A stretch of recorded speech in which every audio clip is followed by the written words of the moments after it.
ತಾ ಬನ್ನಿ ಇವತ್ತು ಯಾವ್ದ್ರ ಬಗ್ಗೆ ಮಾತಾಡೋಣ ಅಂದರೆ ಒಂದು ಹೂಡಿಕೆ ಮಾಡುವ ಅವಕಾಶ ಇದೆ. ಎನ್ ಎಫ್ ಒ ಅಂದರೆ ನ್ಯೂ ಫಂಡ್ ಆಫರಿಂಗ್ಸ್ ಅಂತ. ಇದು ಬಂದು ಒಂದು mutual fund, Bandhan multi asset allocation fund ಅಂತ.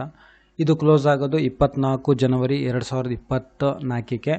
ಇದರಲ್ಲಿ ಏನು ಅಂತ ಹೇಳಿದ್ರೆ, ಇದರಲ್ಲಿ ಏನು ಇನ್ವೆಸ್ಟ್ಮೆಂಟ್ ಬರುತ್ತೋ, ಹೂಡಿಕೆ ಮಾಡ್ತಾರೋ ಆ ಹೂಡಿಕೆನ ಇವ್ರು ಏನು ಮಾಡ್ತಾರೆ ಅಂತ ಹೇಳಿದ್ರೆ, ಡೆಟ್ಟು ಈಕ್ವಿಟಿ ಅಂದರೆ ಶೇರ್ಸು, ಆಮೇಲೆ ಮನಿ ಮಾರ್ಕೆಟು, ಸೆಕ್ಯುರಿಟೀಸು, ಮತ್ತು ಚಿನ್ನ ಮತ್ತು ಬೆಳ್ಳಿ ಇನ್ಸ್ಟ್ರೂಮೆಂಟ್ಸು, ಇದರಲ್ಲೆಲ್ಲ ಏನು ಮಾಡ್ತಾರೆ, ಇನ್ವೆಸ್ಟ್ಮೆಂಟ್ ಮಾಡ್ತಾರೆ. ಅದು ಹೇಗೆ ಅದು ಬೆಳೆಯುತ್ತೋ ಇವರು ಇನ್ವೆಸ್ಟ್ಮೆಂಟ್ ಮಾಡಿರೋದು ಅದೇ ರೀತಿ ಹೂಡಿಕೆದಾರರಿಗೆ ಅದು ಗ್ರೋತ್ ಆಗುತ್ತೆ. ಅದು ಯಾವ ಥರ ಅಪ್ಲೈ ಮಾಡೋದು ಏನು ಅಂತ ನೋಡೋಣ ಬನ್ನಿ.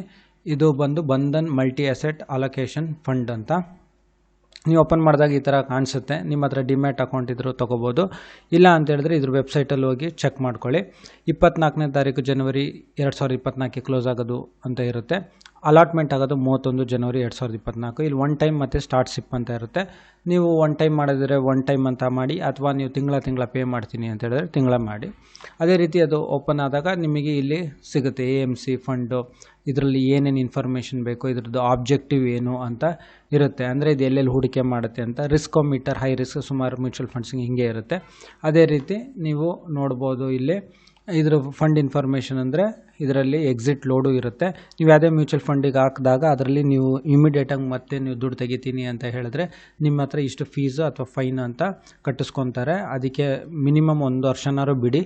ಇದರಲ್ಲಿ ಒಂದು 30 ದಿವಸದ ತನಕನೂ ಇದೆ. ರಿಡಮ್ಷನ್ ಚಾರ್ಜಸ್ ಅಂತ ಬರುತ್ತೆ.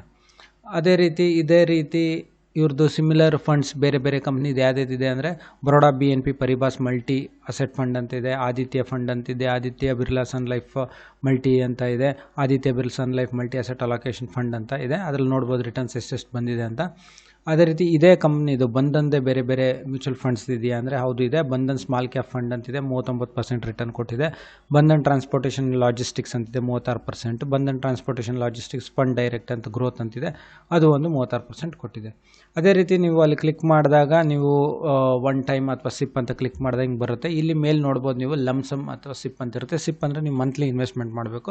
ಇದು ಕರೆಕ್ಟಾಗಿ ಕ್ಲಿಕ್ ಮಾಡಿ. ಇದ್ರ ಬಗ್ಗೆ ಒಂದು ವೀಡಿಯೋನ ಹಾಕಿದ್ದೀನಿ ನಾನು ಇದೇ ಚಾನಲ್ನಲ್ಲಿ. ₹100 ನೀವು ಹೇಗೆ ಒಂದು ಇನ್ವೆಸ್ಟ್ಮೆಂಟ್ ಮಾಡ್ಬೋದು ಅಂತ. ಅದು ನೋಡಿದ್ರೆ ನಿಮಗೆ ಯಾವ ಆಪ್ಷನ್ಸ್ನ ಕರೆಕ್ಟಾಗಿ ಕ್ಲಿಕ್ ಮಾಡೋದು, ಚೆಕ್ ಮಾಡೋದೆಲ್ಲ ಗೊತ್ತಾಗ್ಬಿಡುತ್ತೆ ನಿಮಗೆ. ಅದನ್ನು ನೋಡ್ಬೋದು ನೀವು ಬೇಕಿದ್ರೆ. ಇಲ್ಲಿ 5,000 ಅಂತ ಈ ನಿಮ್ಮ ಅಪ್ಲಿಕೇಶನ್ಸ್ ಅಥವಾ ನಿಮ್ಮ ಸ್ಟಾಕ್ ಬ್ರೋಕರ್ ಅಪ್ಲಿಕೇಶನ್ಸ್ ಇರುತ್ತಲ್ಲ, Paytm ಇರ್ಬೋದು, Zerodha ಇದೆ, ಅದು ತೋರಿಸುತ್ತೆ. ಬಟ್ ನೀವು ಚೆಕ್ ಮಾಡಿ ನೋಡಿ ಅದರಲ್ಲಿ ಒಂದ್ಸಲಿ. ನಾನೇನು ಮಾಡಿದೆ, ಇದರಲ್ಲಿ ₹100 ಅಂತ ಹಾಕಿದೆ. ಅದರಲ್ಲಿ ಕೆಳಗಡೆ ತೋರಿಸುತ್ತೆ ಲಮ್ಸಮ್ಮಲ್ಲಿ ನೀವು ₹100 ಹಾಕೋಕ್ಕಲ್ಲ, ಮಿನಿಮಮ್ ₹1,000 ಹಾಕ್ಬೋದು. ₹1,000 ನೀವು ಎಷ್ಟು ಇನ್ವೆಸ್ಟ್ಮೆಂಟ್ ಮಾಡ್ತೀರೋ ಅದು ನಿಮಗೆ ಬಿಟ್ಟಿದ್ದು. ಆಮೇಲೆ ಪ್ರೊಸೀಡ್ ಅಂತ ಕೊಟ್ಟಾಗ ನಿಮಗೆ ಫಾರ್ ಎಕ್ಸಾಂಪಲ್ ₹1,000 ಅಂತ ಎಂಟ್ರಿ ಮಾಡಿ ಪ್ರೊಸೀಡ್ ಅಂತ ಕೊಟ್ಟಾಗ ನಿಮ್ಮ ಡಿಮ್ಯಾಟ್ ಅಕೌಂಟಿಗೆ ಲಿಂಕ್ ಆಗಿರೋ ಬ್ಯಾಂಕ್ ಇಂಟರ್ನೆಟ್ ಬ್ಯಾಂಕಿಂಗ್ ಥ್ರೂನಾರು ಪೇ ಮಾಡ್ಬೋದು, ಅಥವಾ ಆ ಬ್ಯಾಂಕಿಂದ UPI ID ಇತ್ತು ಅಂದರೆ ಅದನ್ನು ನೀವು ಪೇ ಮಾಡ್ಬೋದು. ಆಮೇಲೆ ಅಲೋಕೇಶನ್ ಆಗಿ ಬರೋದು ಡೇಟ್ ಏನಿದೆ ಅದರ ಪ್ರಕಾರ ಬರುತ್ತೆ. ಇನ್ನೂ ನಿಮಗೆ ಇದರಲ್ಲಿ ಡೀಟೇಲ್ಸ್ ಬೇಕು ಅಥವಾ ನೀವು ಅಲ್ಲಿಂದನೇ ಖರೀದಿ ಮಾಡ್ತೀರಾ ಅಂತ ಹೇಳಿದ್ರೆ ಅವ್ರ ವೆಬ್ಸೈಟಿಂದ ನೋಡ್ಬೋದು. Bandhan mutual .com NFO Bandhan multi asset allocation fund ಅಂತಿದೆ.